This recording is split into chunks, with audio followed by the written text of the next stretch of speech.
Most of what you believe to be your free choice was designed for you long before you made it.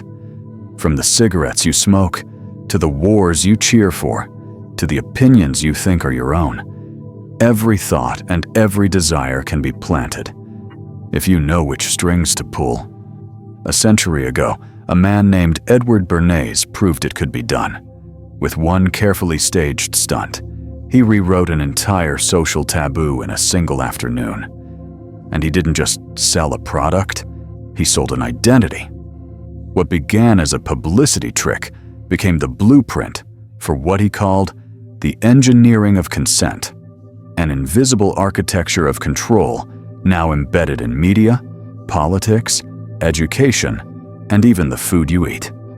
Today, the methods are more advanced, the reach is global, and the goal is simple: to make you obey without realizing you're obeying. If one PR stunt could change an entire society in 1929, what do you think is controlling yours right now? 1. The birth of modern mind control, Edward Bernays and the torches of freedom. In the spring of 1929, a small group of women walked proudly down Fifth Avenue during the Easter parade. They were elegant, confident, and each one was holding a lit cigarette. In that era, it was shocking. Back then, a woman smoking in public was seen as scandalous, a sign of moral corruption, a habit reserved for prostitutes and rebels. Newspapers called it torches of freedom. The public saw it as a bold act of female emancipation. But the women in that parade didn't know they were part of one of the most brilliant and manipulative PR stunts in history. Behind it all was a man named Edward Bernays, the nephew of Sigmund Freud, the father of psychoanalysis. Bernays had learned from his uncle that human behavior is driven not by logic, but by unconscious desires and fears. And he realized something revolutionary. If you want to sell a product, don't sell the product itself. Sell an identity. Sell a dream. The American Tobacco Company wanted more women to smoke, but social norms stood in the way. Bernays' solution was simple and dangerous. He linked cigarettes to the women's liberation movement, turning them into a symbol of independence. The stunt worked beyond anyone's imagination. Within a few years, cigarette sales to women skyrocketed. Bernays hadn't just changed behavior, he had rewritten a cultural code, and in doing so, he planted the seed for what he called the engineering of consent. What began as a cigarette campaign would evolve into a system capable of shaping the desires, opinions, and beliefs of entire nations, without them ever realizing. 2. From propaganda to consent engineering, the evolution of influence. In the years that followed the torches of freedom, the world changed, and so did the tools of persuasion. The Great Depression, the rise of fascism, and a looming world war created a new arena for influence. Governments realized that controlling the flow of information wasn't just useful, it was essential. During World War II, propaganda became a national weapon. Posters urged citizens to conserve resources, buy war bonds, and trust the government. Radio broadcasts carried carefully scripted messages into living rooms. One of the most famous slogans, "Loose lips sink ships," didn't just warn against careless talk. It reminded people that their words could betray the nation. For the first time, persuasion wasn't just about selling products. It was about mobilizing entire populations. When the war ended, something interesting happened. The propaganda machines didn't shut down. They simply changed shape. In the Cold War era, influence shifted toward a new kind of battlefield, the human mind. Hollywood worked hand in hand with the government to portray America as the land of freedom and prosperity, while subtly reinforcing fear of the enemy on the other side of the Iron Curtain. Advertising boomed. Television entered every home, becoming a glowing storyteller that shaped not just what people bought, but what they believed about the world. Fast forward to the 21st century, and the tactics have evolved into something far more precise. Social media platforms use algorithms that know you better than your closest friends. They track every click, every pause, every heartbeat of your attention, and feed you content designed to keep you engaged, influence your opinions, and guide your choices. This isn't just propaganda anymore. It's the engineering of consent on a scale Edward Bernays could only dream of: instant, global, and invisible. Here's the quiet truth. Influence has always been about power, but now it's also about intimacy. The messages are no longer shouted from billboards. They're whispered into your feed, tailored to your fears, your hopes, and your private desires. And because it feels personal, you rarely question it. The tools of influence never disappear. They simply adapt to new technology and new times. And the moment we forget this is the moment we become the easiest to control.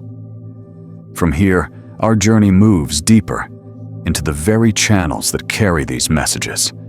Not just the headlines you see, but the headlines you're never allowed to see. Because knowing what you think about is only half the story. The real power lies in deciding what you're allowed to think about at all. 3. The media filter. Who decides what you're allowed to think about? Have you ever noticed that no matter how many news channels you flip through, they all seem to be talking about the same few stories? Different voices, different angles, but the same topics. As if the whole world agreed on what matters today. That's not an accident. In 1988, linguist Noam Chomsky and economist Edward Herman published a book that pulled back the curtain on how this works. They called it Manufacturing Consent. And in it, they described something they called the 5 filters of the media. The first filter is ownership. Most of the media you consume is controlled by a handful of giant corporations. These companies decide what gets covered and what quietly disappears. The second filter is advertising. News outlets depend on advertisers for revenue. If a story might upset a major sponsor, it's less likely to see the light of day. The third filter is the source of information. Journalists often rely on official sources, government agencies, big corporations, because they're easy to access and appear credible.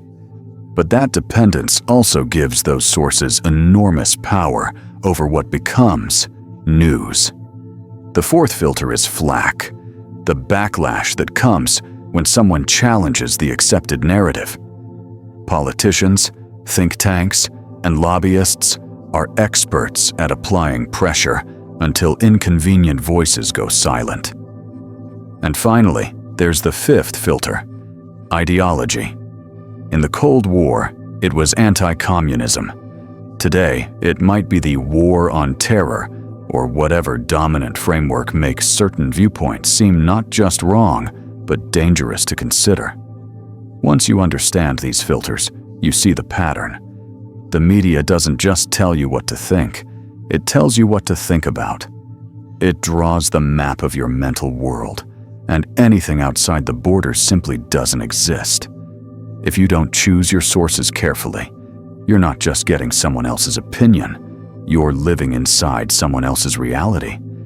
And yet, this is only one layer of influence. Because while the media sets the boundaries of the conversation, another machine works quietly in the background, shaping how you feel about the stories you hear, and even the ones you never hear at all. That machine? It's Hollywood. And it's been scripting more than just movies. 4. Hollywood as the Pentagon stage, the militarization of entertainment. When you think of Hollywood, you might think of romance, comedy, or thrilling action. But behind some of the biggest blockbusters of the last half-century, there's another director in the shadows, one you'll never see in the credits. The U.S. Department of Defense. It started quietly, decades ago. Hollywood producers discovered that if they wanted access to real military equipment, fighter jets, aircraft carriers, tanks. The Pentagon was more than happy to help. But there was a catch. The Department of Defense had to review the script and approve it. That's why movies like Top Gun didn't just tell a story about pilots. They made flying fighter jets look like the most exciting, heroic job in the world. After the film's release in 1986, Navy recruitment reportedly jumped by over 500%. And it's not just Top Gun. Films like Rambo, First Blood Part 2, Black Hawk Down, and American Sniper were made with military consultation. In each case, the battles are framed as necessary, the soldiers as pure-hearted heroes, and the enemy as a faceless threat. Of course, there's nothing wrong with honoring bravery, but when every story about war is told through the same heroic lens, something dangerous happens. We stop questioning whether the war itself should be fought at all. The Pentagon-Hollywood partnership isn't just about military pride. It's a carefully managed PR strategy. When a movie's script paints the military in a negative light, the cooperation disappears. No ships, no planes, no bases. And without those, big-budget war films are almost impossible to make. This means the Department of Defense has a powerful, invisible hand in shaping not only how Americans view the military, but also how they feel about the idea of going to war. Entertainment is never just entertainment. Every story has an author, and sometimes that author has an agenda. And while the silver screen captures our imagination, another form of control works even faster, one that doesn't wait for you to buy a movie ticket. It's in your pocket right now, pulsing with every notification, competing for the most valuable resource of the digital age, your attention. 5. Bread, circuses, and dopamine, the science of distraction. The ancient Romans had a simple formula for keeping the masses under control. Panem et circenses, bread and circuses. Feed the people, entertain them, and they won't ask questions. Back then, it meant free grain and gladiator games. Today, the bread is cheap fast food, and the circuses are infinite. Netflix, TikTok, Instagram, YouTube. Only now, the spectacles aren't happening in a giant stone arena. They're happening in the palm of your hand. Every swipe, every click, every just one more video isn't an accident. Social media companies hire behavioral neuroscientists to design algorithms that hijack your brain's reward system. It's the same mechanism that makes gambling addictive, the variable reward. You never know which post, which video, which notification will give you that tiny hit of dopamine. So you keep scrolling. Former Google design ethicist Tristan Harris calls it a race for your attention, the most valuable commodity of the digital age. These platforms aren't competing to inform you. They're competing to keep you hooked, draining the mental energy you might have used for personal growth, deep thought, or even just being present with the people you love. And the truth is, distraction is more than harmless entertainment. It's a form of control. Because as long as your attention is consumed by endless, bite-sized pleasures, you're too tired, or too numb, to notice the larger forces shaping your world. Your attention is like currency. Spend it carelessly, and someone else will decide what you get in return. Spend it wisely, and you take back the power to choose what matters. But distraction isn't the only way to limit your awareness. Sometimes, the system doesn't just keep you busy. It decides what you're allowed to learn in the first place, and for that, we need to look at the one place where young minds should be the most free, but often aren't: our schools. 6. Education or indoctrination. How schools create specialists, but not thinkers. We grow up believing that school is where we learn how to think, but what if, in many cases, it's where we learn what to think, and to stop asking questions? Walk into a classroom almost anywhere in the modern world, and you'll find a familiar pattern. Students sit in neat rows, listening to a single authority at the front. Information flows one way, from teacher to student.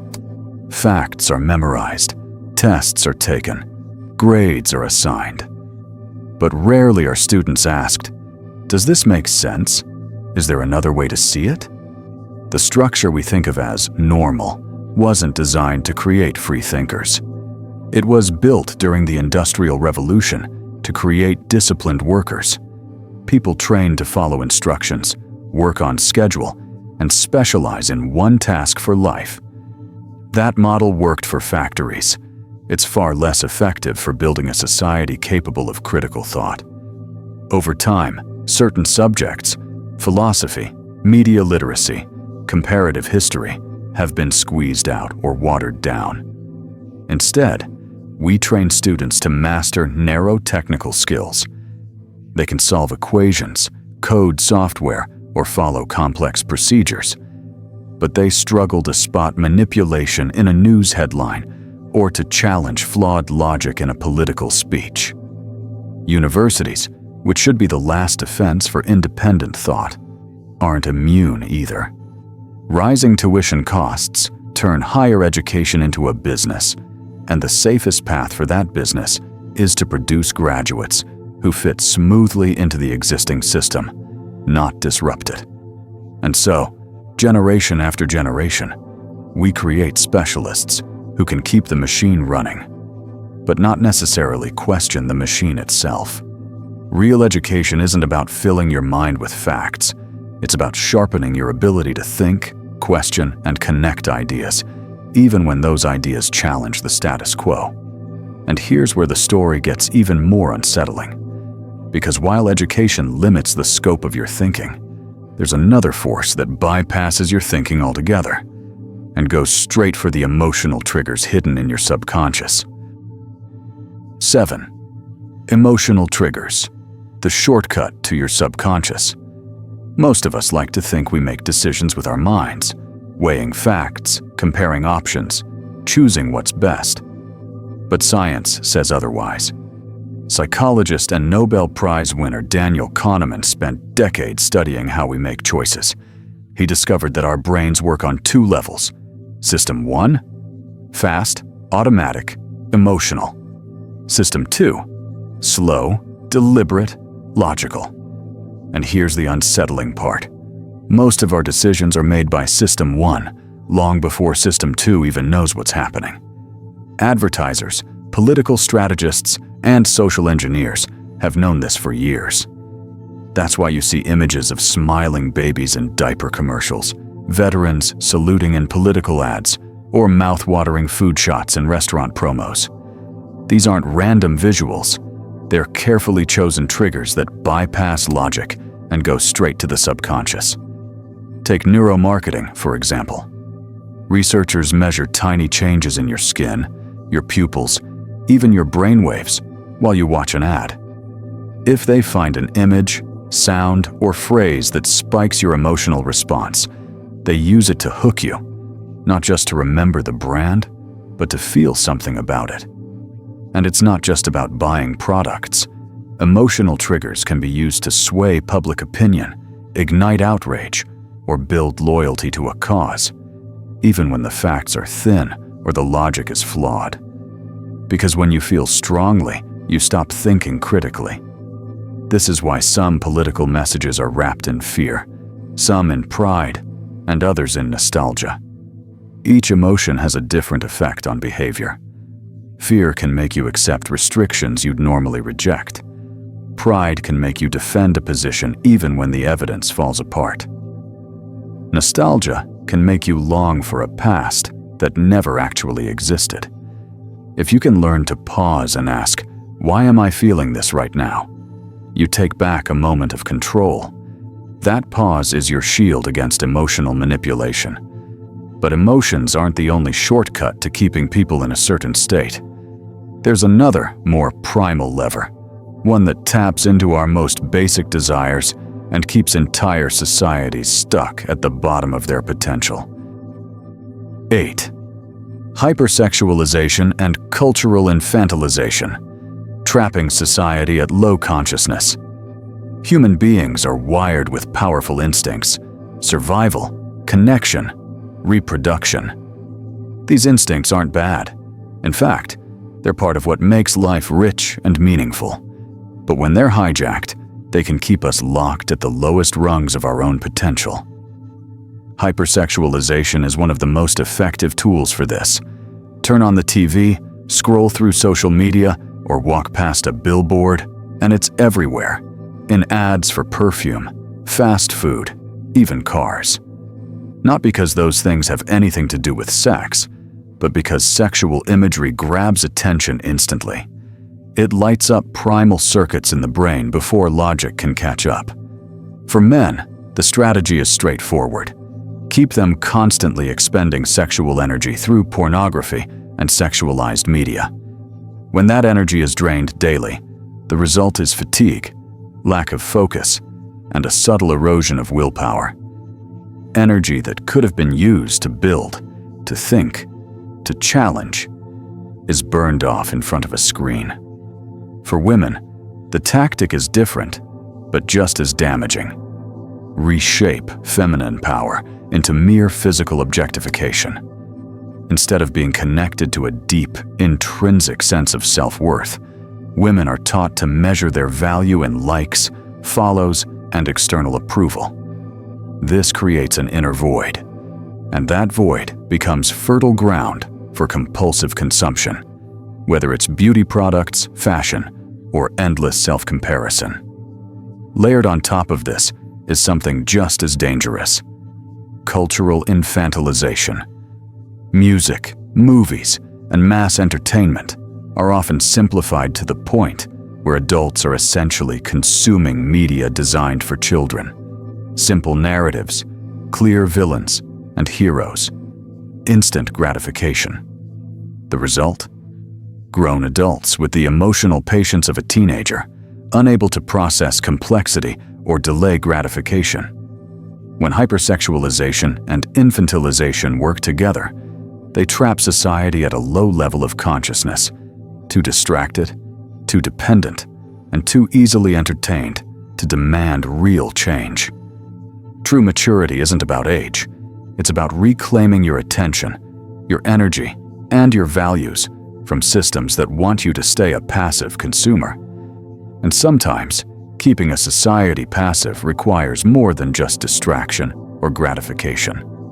It requires carefully managed crises, moments of fear and chaos that make people beg for more control over their own lives. 9. Problem reaction solution. Manufacturing crises for more control. There's an old trick in politics and power. If you want to make people accept something they would normally resist, you don't start by asking for it outright. You start with a problem. Sometimes the problem is real. Sometimes it's exaggerated. And sometimes it's manufactured. The formula is simple. Step 1. Create or amplify a problem. Step 2. Wait for the public's reaction. Fear, outrage, confusion. Step 3. Offer the solution you wanted all along. Take the aftermath of September 11th, 2001. The fear and grief were real, and the country was in shock. Within weeks, the Patriot Act was passed, granting sweeping surveillance powers that, in calmer times, would have sparked massive public debate. But in the shadow of tragedy, resistance felt unpatriotic. The solution was accepted, even welcomed. The same pattern appears in other arenas. A spike in crime leads to calls for more policing and fewer privacy protections. A cyber attack sparks demands for tighter control over the internet. Each time, the crisis opens a door, and once new powers walk through, they rarely walk back out. Of course, not every crisis is engineered, but in a world where fear is a currency, leaders and institutions have strong incentives to keep it in circulation. And the media, hungry for attention, amplifies every spark into a firestorm. The danger isn't just in what's added, more cameras, more laws, more rules. It's in what's slowly taken away, the habit of questioning whether the trade-off is worth it. When fear is high, our ability to think critically drops. That's when it's most important to pause, step back, and ask, who benefits from me feeling this way? Because behind every crisis, there's a story being told. And just like in the movies, the heroes and villains aren't always who they seem. Which brings us to the people, and the images we're taught to admire without question. 10. Breaking the spell. Personal awakening as the only revolution. After everything we've uncovered, the staged events, the media filters, the manufactured crises, it's tempting to think the solution is some kind of grand, dramatic uprising. A march in the streets, a new leader, a single event that fixes everything. But history shows us a hard truth. Change the faces in power without changing the mindset of the people, and the cycle simply repeats. George Orwell captured it perfectly in Animal Farm. The revolutionaries become the new rulers, and soon, the old problems return in new uniforms. That's why the only revolution that truly works is the one that happens inside. A personal awakening. It starts small, with awareness. When you learn to spot the manipulation, you stop being an easy target. When you take back control of your attention, your energy, and your choices, you stop feeding the very systems designed to keep you asleep. It's in the moments you refuse to react to manufactured outrage. The nights you choose a book over an algorithm. The conversations where you listen deeply instead of taking the bait for conflict. These are quiet acts, but they're powerful because they ripple outward. And here's the beauty of it. Personal awakening doesn't require permission. It doesn't need leaders or slogans. It can't be censored, co-opted, or outlawed because it lives in the private territory of your own mind. Freedom isn't something you're given. It's something you reclaim, choice by choice, moment by moment. The spell breaks the moment you see it for what it is. And once you do, you can never fully go back to sleep. So the question that remains is simple, but profound. Now that you've seen the strings, will you let them keep pulling you?